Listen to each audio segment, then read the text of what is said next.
to feed the viewers. Time to feed the viewers. They want their content. Oh, by the way, hello viewers. Mornings. Another beautiful day. Hope your five senses work. Health and strength is good or excellent. Yep. Alright, what I got for you here? Try to put this little Steam Deck news out to get me going here. It says here, let's see, No Man's Sky update. Oh, speaking of which,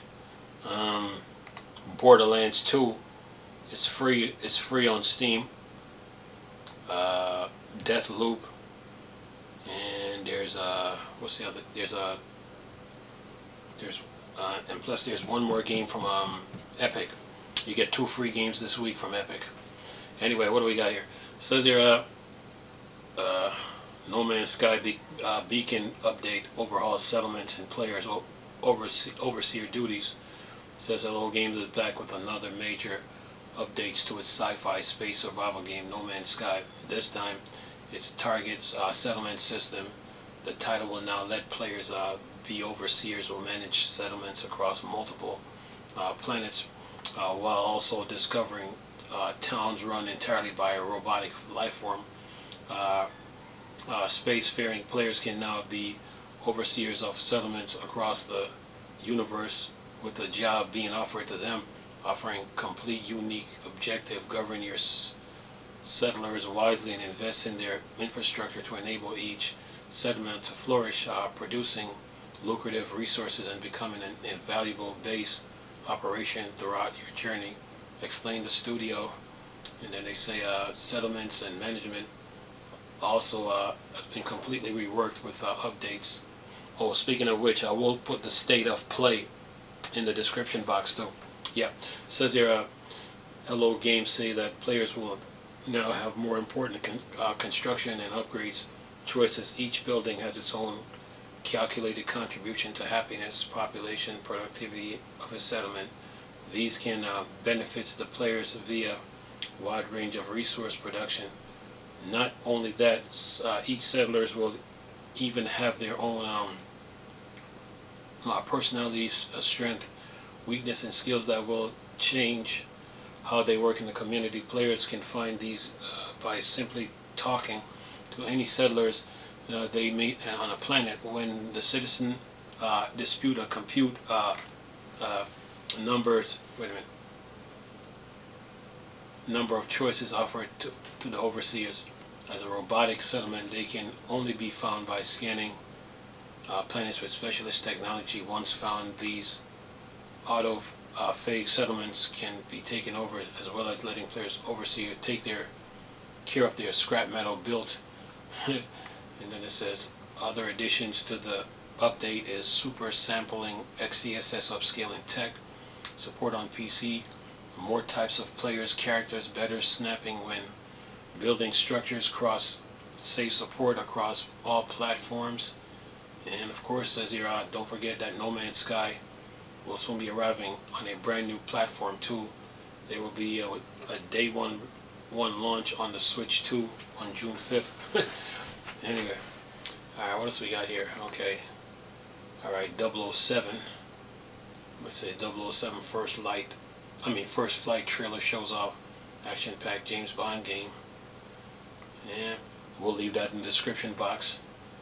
From this is in the state of play too. It says here, what do we got? Get a little piece of it here. It says here, IO Interactive has been teasing its next project outside Hitman for some time now. Even before its first showcase that happened soon, James Bond showed up during the PlayStation State of Play event today, dubbed 007 First Light.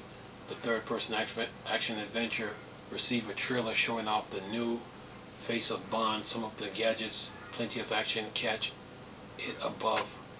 And then it says, while inspired by novels of Ian Fleming as well as movie franchise, First Light will follow James Bond reveal how he earns his MI6 role in all original story by IO Interactive.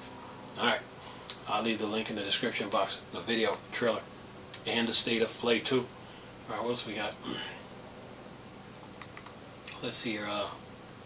Sony unveiled Marvel fighting game Tokon Fight Souls for PlayStation 5 and PC. Alright.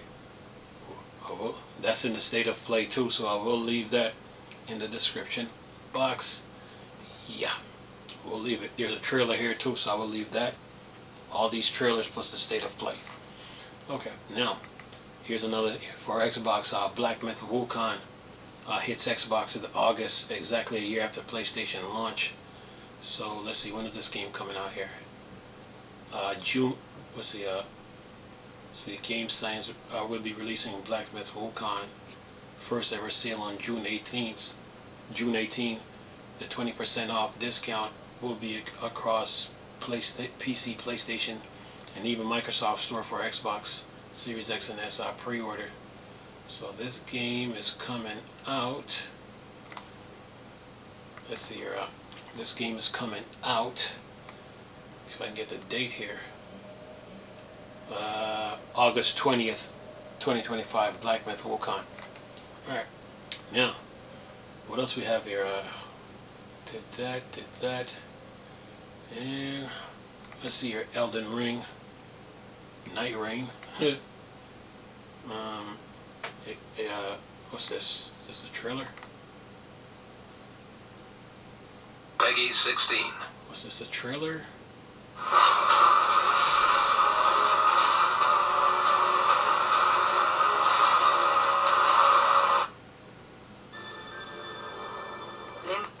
Style and traits should guide.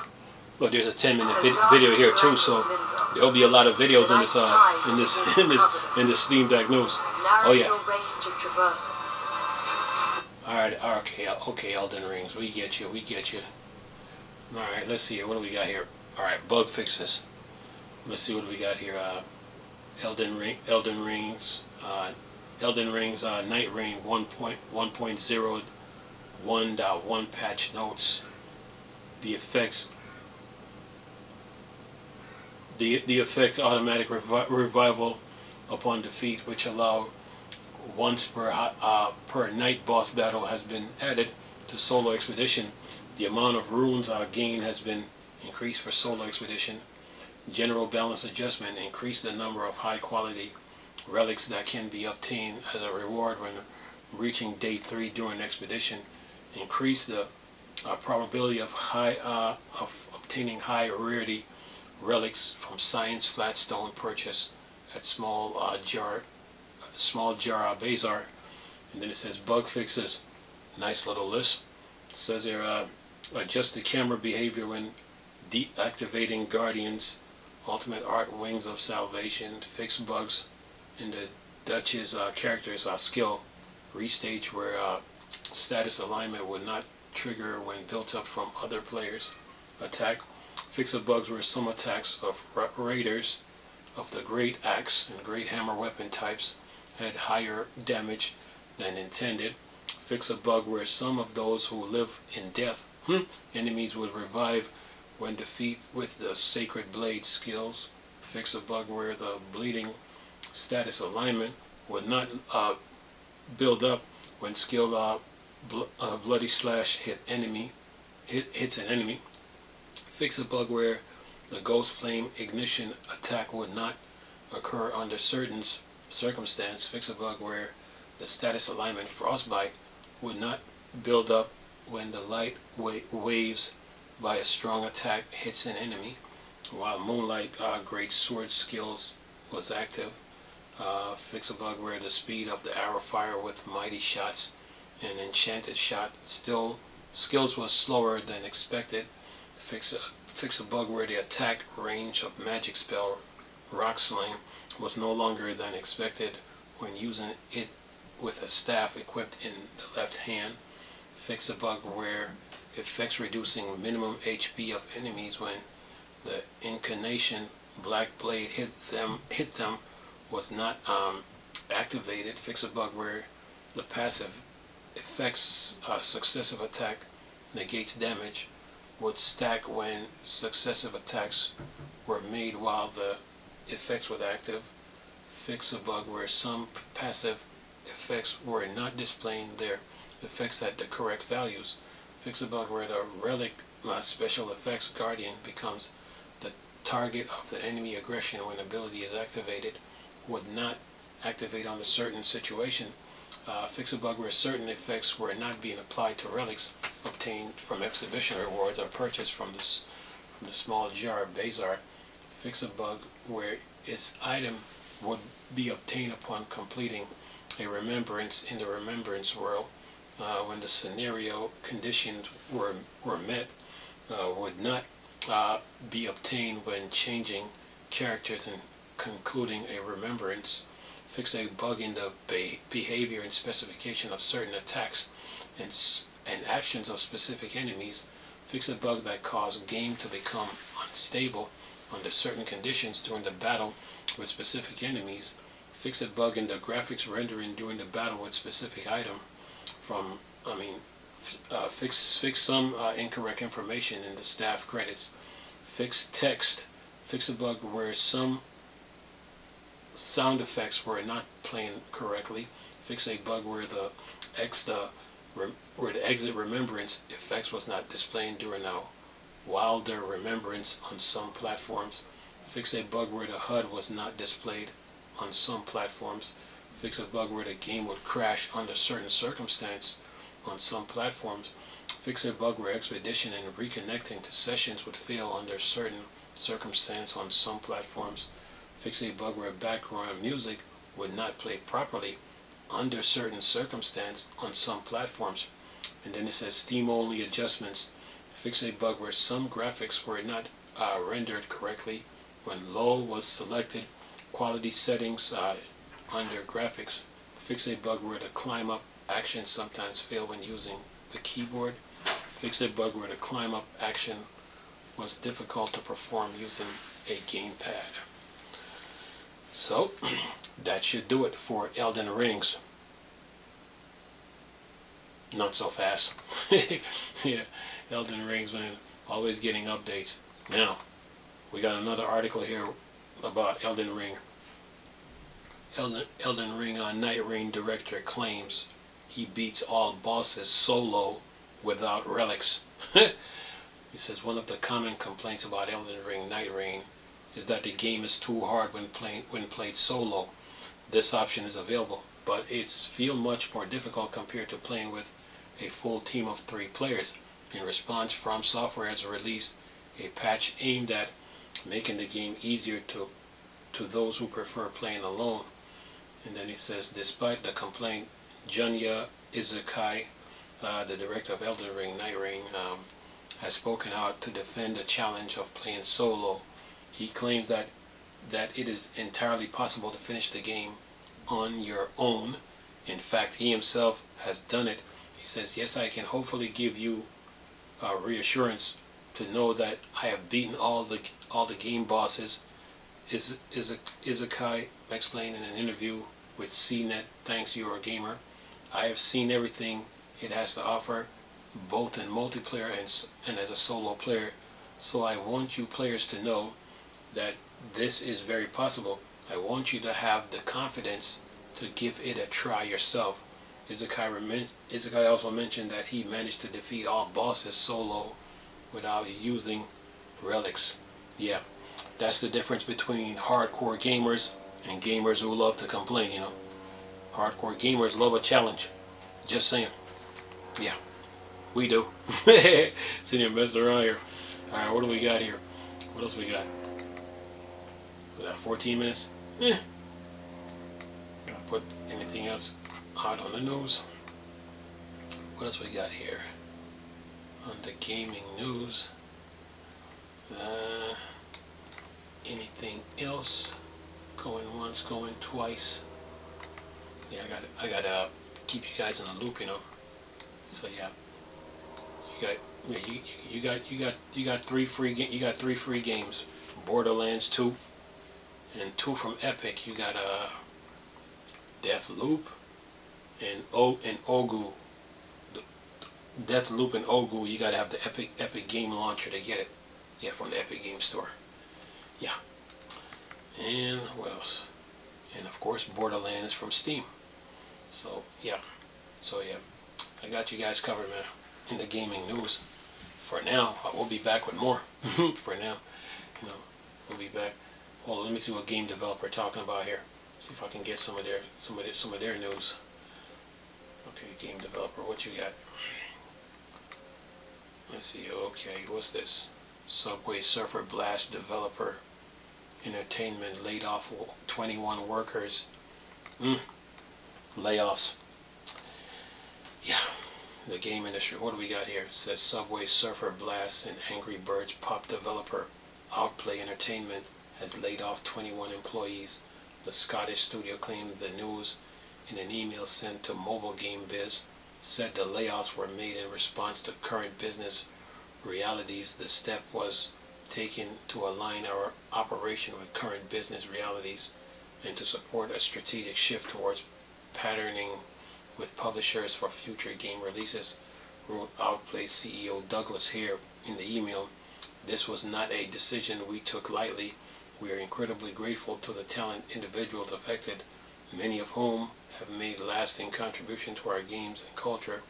We're going to do everything we can to support them through this transition. And it says Outplay was established in 2010 and it's based on Dundee.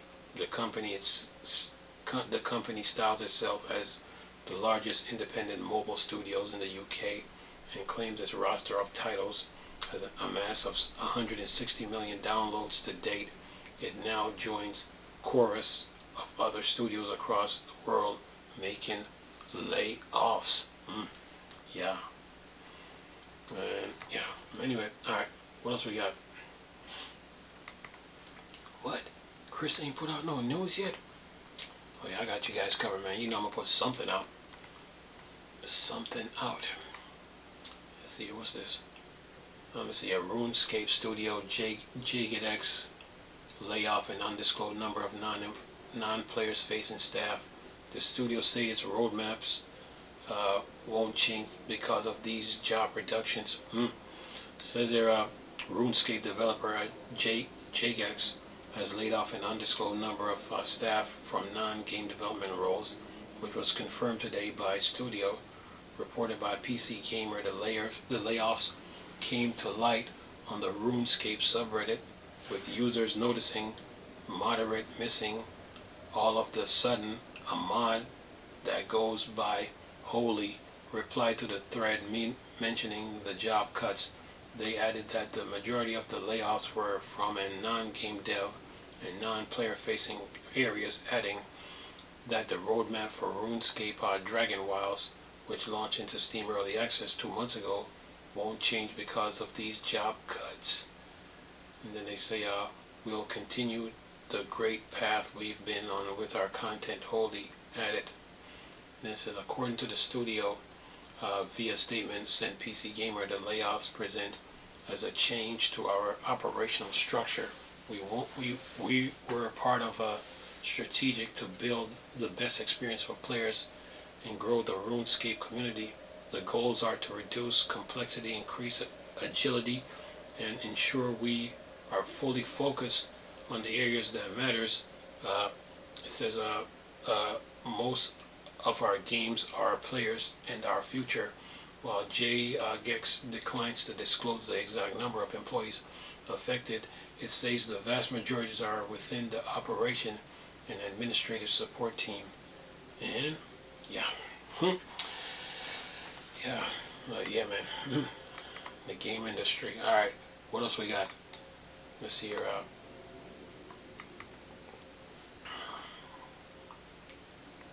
Let's see. Build a Rocket Boy exec departs 1 week before Mind's Eye launches.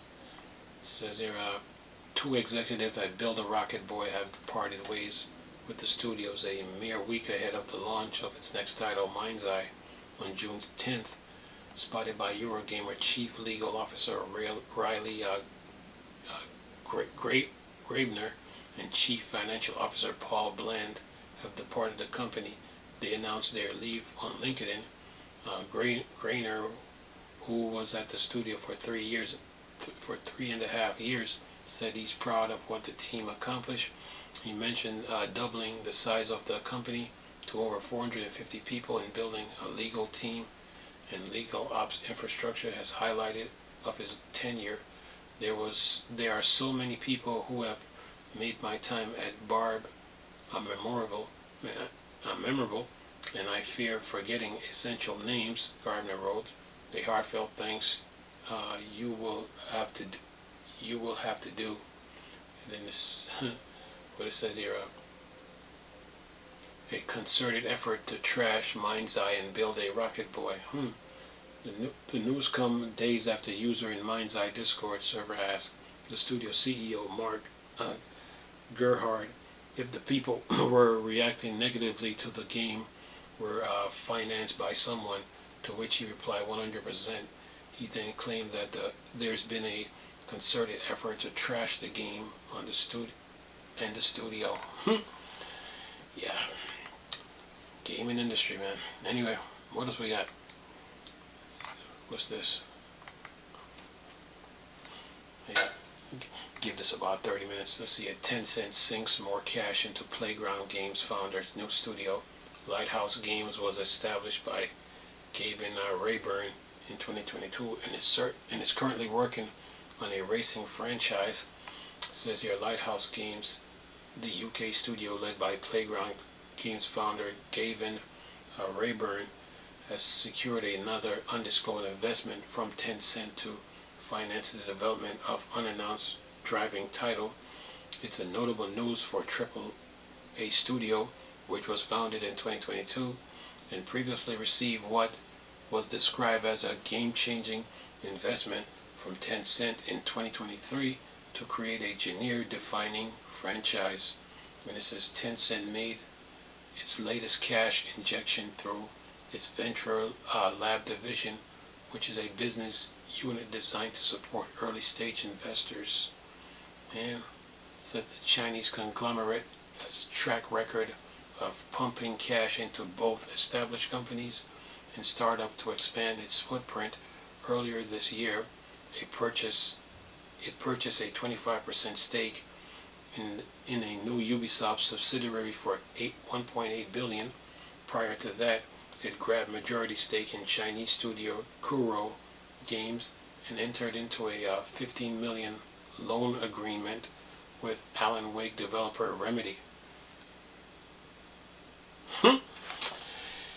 Yeah, that's going to be interesting to see how that turns out. And then it says 10 Cent Vice President General Manager Juno Shin said the company has tremendous confidence in Lighthouse Games' talent and vision. Alright, we'll see how that turns out. Because remember, Remedy was under Microsoft. So yeah, should have stayed with them, you know. Anyway, what do we got? The Witcher 4 tech demo highlights the open world credential of Unreal Engine 5.6. Alright, well, I'll leave that tech demo in the description box. Alright, keep moving here. What else we got? Or better yet, let me see if I can give it a go here. What do we got here? Says here, Epic Games collaborated with CD Projekt Red during its latest State of Unreal showcase to spotlight the open world credential of Unreal Engine 5.6 and tease what the future vision of the engine might have in store. The show kicks off with an impressive technical demo that laid out how CD Projekt Red has been leveraging Unreal Engine to craft the world of Witcher 4. This wasn't our first glimpse at The Witcher 4 itself, but rather a technical showreel designed to spotlight specific UE technology. Demo provided an early look at some of Unreal Engine 5.6 new open world features in action, all running on PlayStation 5 at 60 frames per second with ray tracing. Alright, I'll leave the video. Anyway, keep moving here. What else do we have? Let's see here.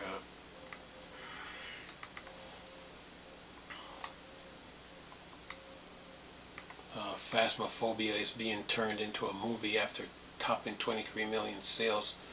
We never could imagine the incredible height of the game would reach when we launched it 5 years ago. They should be working on Phasmophobia too. Don't turn it into a movie just yet. But anyway, it says here a horror movie specialist Blumhouse is bringing Phasmophobia to silver screen. Kinetic Games, the UK indie studio behind wildly successful horror titles, shared the news in a blog post and confirmed the movie will be produced by Blumhouse and Automatic Monster. We're thrilled to officially announce that Phasmophobia Films adoption is in development. It's a big moment for the whole Kinetic team and the start of something really exciting, said Kinetic game director Daniel Knight. We never could imagine the incredible height this game would reach when it launched 5 years ago. We're so thankful to our amazing community for the lasting impact Phasmophobia has had in gaming, space and beyond. Working with Blumhouse and Automatic Monsters marks an incredible news chapter for games, and we can't wait to share more as the project develops. Alright. Okay. Keep moving. What else we got here? 26 minutes. Yeah, we can knock this out. It says here, Wizards of Coast teams with Giant Skull and epic single-player Dungeons and Dragon game. It says the news come years after WOTC and Larian Studios part ways after a successful stint with Baldur's Gate 3, and comes as Wizards continue to expand on success of Larian RPG, the TTRPG space as a whole. It says here Wizards of Coast has announced an exclusive partnership with Deal for an upcoming Dungeons and Dragon game, this time with developer Giant Skull, a studio founded in 2024 by Respawn veteran Stig Amusin, as explained in a press release from Hasbro WOTC parent company. The exclusive partnership agreement paved the way for Giant Skull to create gameplay-driven story, immersive action-adventure games within the Dungeons and Dragon universe. The agreement is being kicked off with a single-player action-adventure set somewhere in D&D expansive universe.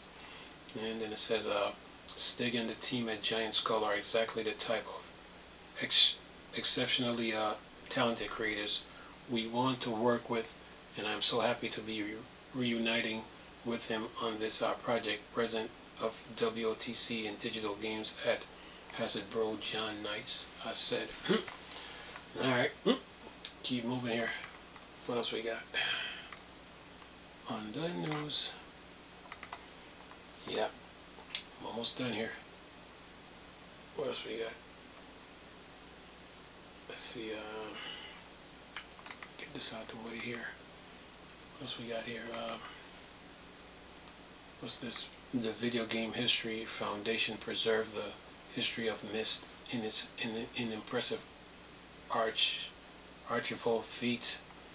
Then said the Video Game History Foundation has preserved never before seen footage and developer interviews detailing the history of Myst developers. Cyan collection includes over 100 hours of video charting the development of the original Myst in 1993 all the way through Myst 5 and the end of Ages in 2005. The archive provides a preposterously in-depth look at trailers and tribulations of developing games in the 90s, and includes deep cuts, interviews with Cyan team members, alongside expansive behind-the-scenes production footage. Alright, and then they say Philip Stone, the director of an upcoming documentary about the Myst series, first unearthed the forgotten recording in 2022 after rummaging through a Cyan storage room. VGHF clocked the discovery after watching a video post by Shane on Kickstarter, saw an opportunity to help preserve and digitize the collection. Alright, keep moving. Let's see what else we got here.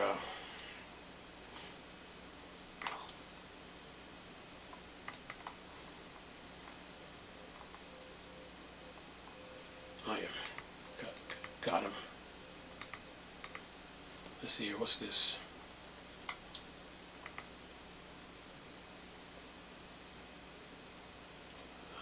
Zynga shutters Torchlight 3 developer,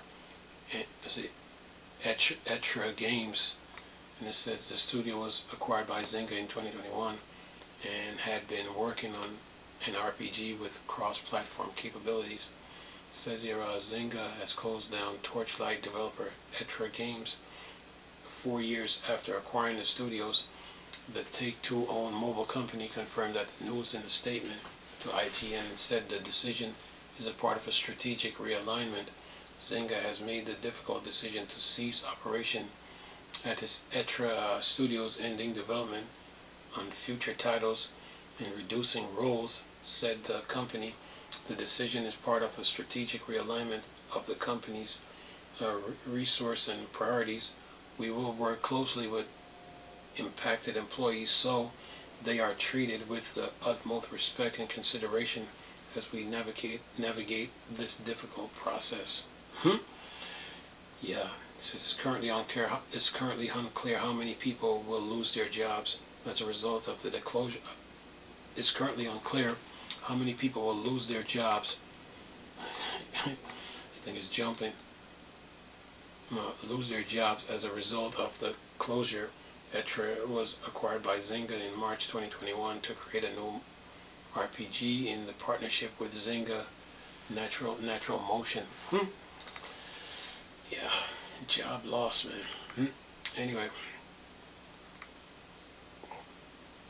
what else we got here?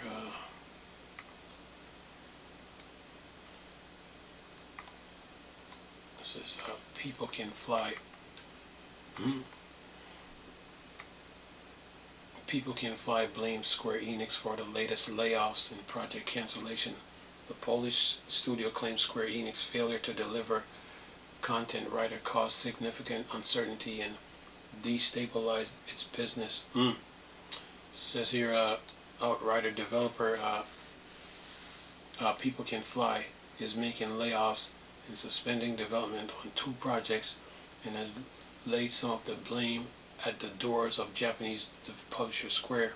People Can Fly CEO Sebastian Wojciechowski shared the news on LinkedIn and explained the company has paused development on upcoming titles projects Gemini after publisher revealed to be Square Enix in a current report. They failed to draft a content writer covering the team and conditions of additional projects milestone.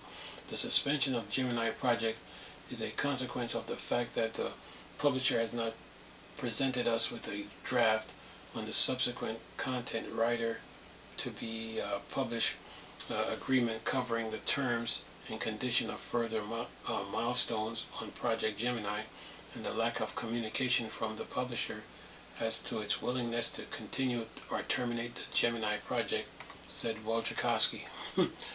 Man, layoffs. Yeah. Let me see if I can get another piece of this. It says in a current report filed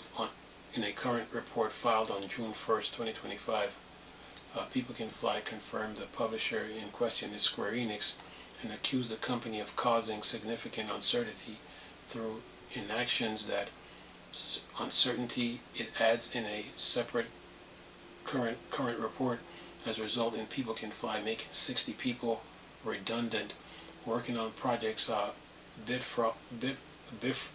Bifrost was due to be shelf published by People Can Fly has also been paused after the uncertainty surrounding Project Gemini forced the studio to reassess its cash flow. Yeah, best to go independent, man. Squaresoft is at fault with this one. Okay, let's see, what's this? Yep. And that is that. So that's all the news I got for you guys on the gaming news. Oh yeah, got you guys covered, so that should hold you for now until next time. So yeah, Squaresoft. Remember Squaresoft has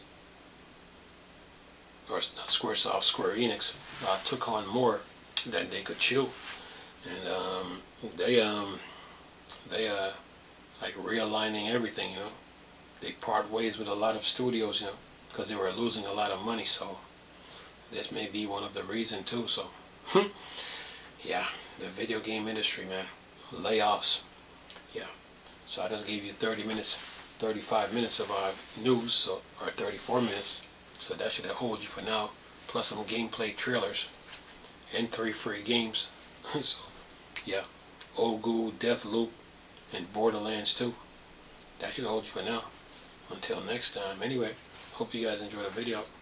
Nice talking to you people again. Crystal, Star Wars, Star Trek thing.